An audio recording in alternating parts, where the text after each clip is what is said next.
It's time, you guys. I am so excited for this. This is going to be a good one.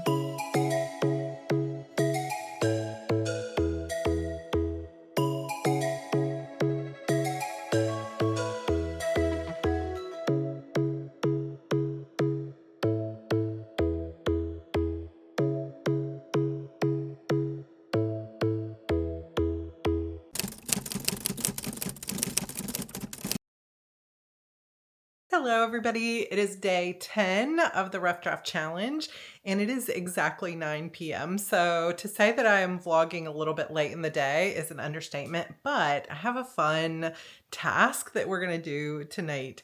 So basically, here's the update of how the day went. I got up early this morning, edited today's video so that day 9's video went up pretty early today. Then I worked on the pages and the reading for today. So this is episode 10 of 12 for A Mirror of Shadows. And like I have mentioned before, but if you're new, I am reading this book kind of as I'm writing it over on my second YouTube channel at Sarra Cannon. And I thought it was going to be 12 episodes, episode 10 today, 11 Wednesday, and the finale on Friday. But as I was editing, I realized that I have so much more that has got to happen in this book to pull all these threads together that I am either going to have to, one, make these episodes longer, like 5,000 or 6,000 words a piece, which I just feel like is not sustainable when I'm also running a fundraiser, helping Andrew with the spelling bee, have the kids home tomorrow. There's just too much going on. So what I decided to do is extend it to 13 episodes. So my plan has shifted a little bit, which is fine and kind of fun because the audience over there and here, you guys know that it's experimental. I'm trying something for the first time. We're just going to see how it goes. But I'm actually excited to get an extra episode worth of time. Plus that extends it into next week. So the new plan is episode 10 was today. Episode 11 on Wednesday. Then Friday, we're just going to do a hangout coffee chat. Of course, you are invited. Welcome to come, 4 p.m. Eastern time. And then on Monday next week, we will do episode 12. And then episode 13 will now be the finale on Wednesday next week. And hopefully, if I can get the first half over to my editor, then I think that I can release this book next Friday. So we're going to wait and see. It might not come out till December. It's just going to depend. So experimental, day by day. We're taking it one step at a time. George and I actually wrote up on this whiteboard that I had put in our bedroom all the possibilities for the final episodes. And that's where we really made the decision. Yeah, I need an extra episode. And I'm so very grateful that I have a husband who super loves my stories, who enjoys, he's not a writer at all, but he codes and designs games, but he is definitely a reader and he's definitely a watcher and consumer of stories that are similar to mine, like anime stories, adventure, just fantasy, all that kind of stuff. So he helps me a lot, even though he doesn't understand story structure necessarily, except through me. He's always there for me ever since the beginning of my career, before the beginning of my career, to bounce ideas off of. And that is really helpful for me. If you're familiar with Clifton Strengths, I am high communication. And so getting the story ideas out is more helpful when I can talk through the stories. So he's a pivotal part of my process. And sometimes having the whiteboard and the space to do that is also pivotal. Now, that brings me to today's plan and topic, which is, see this wall behind me? So I am slowly but surely covering pretty much every inch of my entire house with either bookshelves, art, or posters, Hello Kitty figurines, or plotting, planning, spaces. So I have a kanban board. I have kind of a second kanban board in my other room. I have bookshelves where my plotting wall used to go. I have calendars. I have all kinds of things up on my wall. And we added this whiteboard last year, and this has been a really great space. So our son Andrew comes in and likes to draw on it. Evie can just reach it, and so she likes to draw on it too. But George and I use this for not only planning out vacation routes, but also like what's the best thing to do for the family for Christmas gifts, to basically any plot related stuff, to finances and savings goals and investments. And we just like to have a space that we can brainstorm. But I have decided, since I believe that this story will be 5 full novels, that I need another space besides just my dot grid or graphed paper to start plotting out the bigger picture. So I have written in the past a 6-book series that's completed. That's my Fairhope series, as well as the Willow Harbor series. I wrote two books in that. That's completed. 3 books in my Sacrifice Me series that's completed. So I have a lot of experience with series.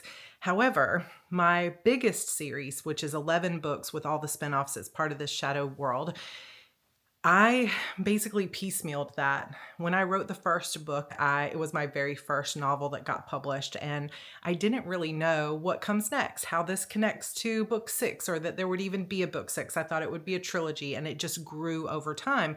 So the way I put that together was, as I was writing, something would come to me, it would seem really interesting. I would make sure that it fit in with the world that I had already created, but it was kind of like I built a very simple base layer, and then with each book, I built that world out. And that is a totally valid way to build a world. However, I think that I have definitely learned over the years that it could be so much better if I planned more of that world out in advance and had more of those plans solidified before, so that I could weave things like foreshadowing and other stuff into the earlier books that will pay off in the later books. So I've already been doing that some because I've been planning, but we're on the cusp of starting book 2, and I'm excited to think about where these last few episodes are going and then where book 2 will take us next week when we get started on it.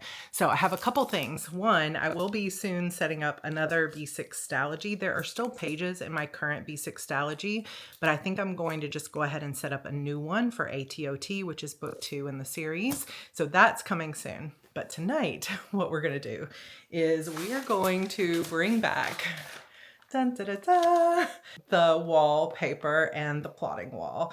It's time, you guys. I am so excited for this. This is going to be a good one. To be honest, I didn't even know if I would ever set up another plotting wall the way I used to. If you haven't seen this before, it is really fun to do, and it gives you this big eagle eye view of the wall. And in some ways I think, man, instead of bookshelves in my office, maybe I should have just like wallpapered the entire room with whiteboard. I don't know. But I put bookshelves in the place in my office where that's really the only wall where the plotting wall would fit.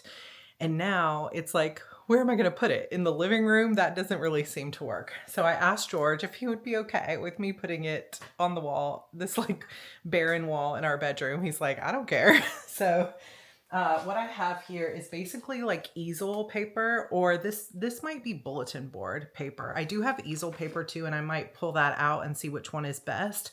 So I'm basically just going to wallpaper parts of the wall. Unfortunately, in this house, the previous owners did do a lot of, let me see. Ooh, hold on. Yeah, there's the shot right there. You can definitely see this. They did so much texturing to the wall, and while it is beautiful and I love it, it's not great for like writing on the wall. So I probably will do a double layer, and even then you'll see some of the texture through it. But the way I typically set it up is by using the easel paper or kind of like bulletin board roll. I'll do a double set of it. And basically I need to decide how I want to plot, because what I want to do is not obviously just book 1, because that's almost over. I want to have space to put all 5 books, so that as I think of so it started out in this first book. So far we've had 3 points of view, but one of them is the primary point of view. The other ones have just had a handful of scenes. So as the series grows, it's going to be more points of view, lots more POVs as the world expands. So I need to pick colors for all those POVs, and I need to see how I want to orient the wall, because that's going to depend on how much I put on here. So I might do like book 1, book 2, book 3 in rows, like stacked horizontally, or I might do columns where it's like book 1, book 2, book 3. So it will feel like you're taking a journey through the story. And that kind of feels more, I guess, more authentic. Like you can tell that it's like left to right is book 1 to 5. And then I'll just do like act 1, 2, 3, 4, and then the 5 books. So I need to kind of measure that out and get a good idea for it. George is still kind of putting Evie down. It is 9:11. 42 degrees outside. So it's pretty cold, but I've got this ambiance from YouTube and I'm going to put on some music and we're just going to measure this out and then I'll get him to help me. I like to use painter's tape or something similar to that to put it on the wall so that it doesn't like tear the wall down. If you put packing tape or anything like Scotch tape, it's either not going to hold or it's going to rip your paint off. But the painter's tape seems to hold pretty good without any issues, and I have it in multiple colors. So I will use that, and then I will use things like Crayola Super Tips or sticky notes. So I got to decide my color code. I got to get this set up, and then I'm going to have this beautiful wall that hopefully actually every time I walk to go to the bathroom, which is right here, I will walk by and see it and I will start thinking and get excited. And so I probably on this little space right here will set up some kind of container with all my sticky notes and pins so that as I'm walking by, if I come up with an idea, I can just write it on there. So I'm pretty excited. Let's set up a new plotting wall. Okay. Since we last met, Andrew came in, we practiced about 30 minutes of spelling bee and he's doing great. So we're going to hit that hard tomorrow. Spelling bee is Wednesday, send all the good vibes. And so George and I took the letter, we kind of measured out what we were going to do. We're going to use this green tape, which is not perfect, but at least there's like green plants in here. And I tested this easel paper and then I also tested this larger one that I have, and we measured out like if we did 5 columns, one for each book, it's just going to go halfway down the hallway. And I really would like to be able to just see it all right here instead of it being all the way down. So we are going to do books this way, acts this way. I don't know if that makes any sense. George is going to close up the chickens for the night and then he will help me get this up on the wall. So then we're going to start plotting. Next, I will have to decide, do I want to color code this according to book, because there's 5 books, 5 colors, or do I want to color code according to point of view, or both? So many fun ideas. I don't know. How will I ever decide? This is like me and my 2026 planner lineup. Cannot decide if I want to do A5 rings for my main HB90 planner or go with coil again. Can't decide. Cannot decide. Lots of decisions to make. So we have cut 4 long sheets. Hopefully that's going to work for this space. So let's put up a plotting wall.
It is more green than I would have normally chosen. So I might end up covering this, like ordering purple tape and covering it. But for now, we have the grids. So we've got across the horizontal line is Act 1, Act 2, Act 3, Act 4. So the midpoint will be just above this halfway part. Then we have the climax down here at the bottom.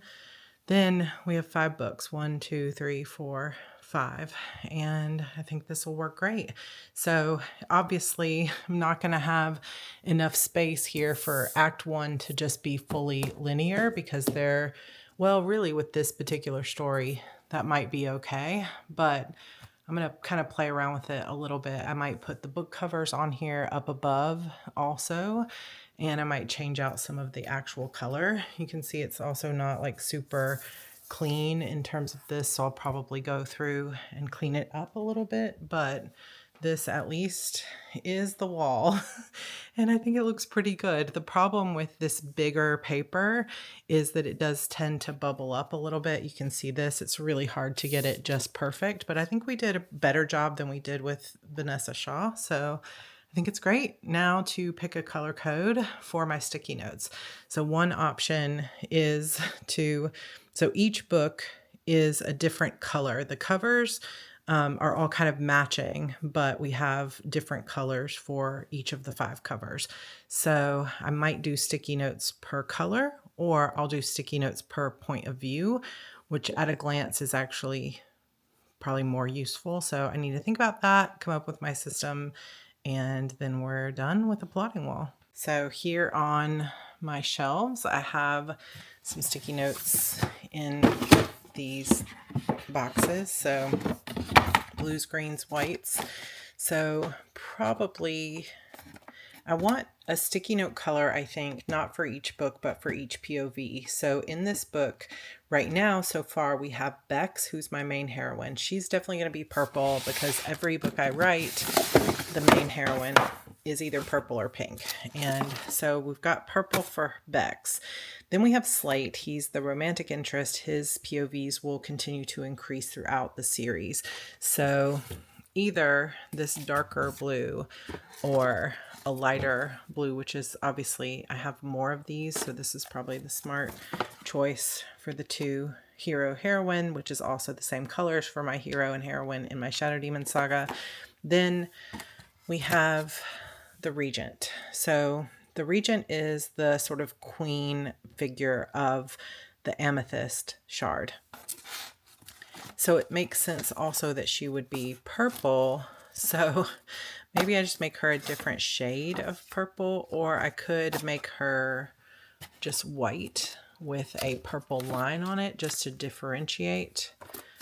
You know what's also, this would be so extra, but I do have all these white Post-its and I could print on these and put the POV name at the top of the Post-it notes. So any of these colors would work well with printing, but that's going to take a lot of time. So I might veto that idea. Beyond those 3 points of view, we will eventually get the team members. So Callie has to be pink. Her hair is pink. She's got to be pink. Alara is a blood witch. So we're probably going to go with red for Alara. Orion is a wizard. Brim is kind of the tank of the group. So I think I'm going to go with green for Orion. And then maybe for Brim, I might do gold. But then again, I know these are small things, but it does matter for the characterizations if I'm going to hope. Sorry, it's so dark in here. If I'm going to hope that when I look at it, I immediately think of that character. And we have kind of a side potential romance going for Callie and Brim. So if we do pink for Callie, it might look better to have green for Brim because they'll go together better than pink and yellow, I think. So maybe Orion will be orange or golden color. I think that can work. And then will we have additional POVs? Yes, there will potentially be a lot in this fantasy series as we go. But those are going to be the main ones in the first couple of books. We might get Lavender's point of view. I'm not sure. And that would be another purple color. So that would have to be just a really light purple. But I think I think I got enough options here. So let's go write everybody's name on it, put it on the board so we have kind of a key. In terms of words for the day, this morning I did work. I added, like I took one entire scene of over 1,000, maybe 1,500 words and moved it over to the next episode. So that gets moved over. The extra that I wrote ended up being about 1,100 and something. So I need to look and see what that number is. I'll put it at the end of the video. So that's about all I'm going to get today is that 1,100. And I shouldn't say that's all because we're going to stay positive. I got a full over 1,000 words today, which is awesome. And so that puts me over 16,000 words. I'm still behind technically where I should be by the 10th, but I'm catching up and that is great. And I am going to need some time to edit this book, probably expand some scenes, as well as plot book 2. So I don't know if I'm going to hit 50K. And if we get to like this weekend, which I might do an at-home writing retreat this weekend. Let me know if you want to see that because I don't really want to leave the kids and I don't really want to be out of the house and spend that extra money right now. And I also get so tired when I go away for a few days. So I might do an at-home writing retreat, which will basically be an in this office writing retreat. So that might happen this weekend, like Sunday, Monday. I will let you guys know because I will definitely record that and show you how I do that at home. Of course, I am blessed and lucky enough to have a room that is dedicated to my writing. But if you don't have that, I'll give you some other tips and tricks for doing a successful at-home writing retreat because there are some highly recommended key points to making that work, as long as you do have at least some support of your family and you can communicate to them that you need the time to yourself. So anyway, let's go put those up on the board. But I'm feeling so excited. Like it feels so good to be writing again. I just like, it feels good. I am a writer and I am writing. And that feels freaking amazing. I love it. My fatal flaw is that I was about to get up with this used to be organized and it totally being a mess. I was about to get up and just leave it on the floor, but I'm not going to do that. I'm going to be an adult and I'm going to put it away.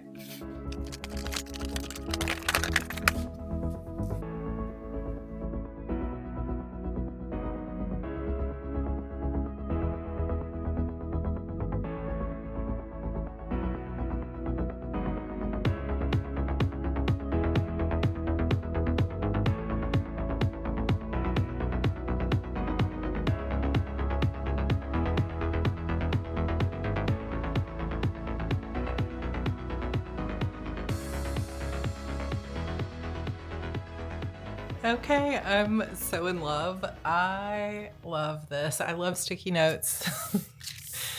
Oh, they just bring so much joy and color to my life. I am immediately going to go on Amazon and order black and purple tape to go over the green just because that will just not work for me. I cannot do it. I can't do it. We have a plotting wall. It makes me so happy. And yes, I'm so grateful that my husband doesn't mind that I fill the walls with all kinds of crazy like visuals, but this just works so well for my brain to have the visuals to be able to see it.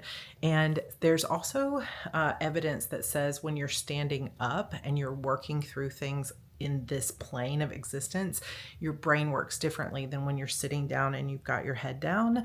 I don't know if there's any truth to that for every human being on the planet, but it definitely works for me that when I'm struggling to just sit down and journal or figure it out or write, if I stand up and put things on the wall, it helps with my productivity, it helps with my thinking, it helps with my writing, it helps with my creativity. So if you have been stuck, maybe give it a try, see how it works for you. I will continue to share with you how this evolves over time. Of course, if you do want to read or listen to this story, the book will be coming out this month. It's called A Mirror of Shadows. It is a romantasy set in my Shadow Demons world, and also book 2 will be in the works, but you can listen to me reading book 1 as I'm writing it over on my Sarra Cannon channel. So that will be linked for you down below. I'm excited. All right, it is 11, so, well, 10:45. I'm not gonna get any more words tonight, and I'm definitely gonna have to, like, bring myself down from this high of playing with stationery all night. So I'm probably gonna go make some sleepy time tea and just kinda listen to some music, start filling some of these things out and chilling out a little bit. But thank you so much for joining me for day 10. I will see you guys in tomorrow's vlog. I super love you. I hope your writing is going great.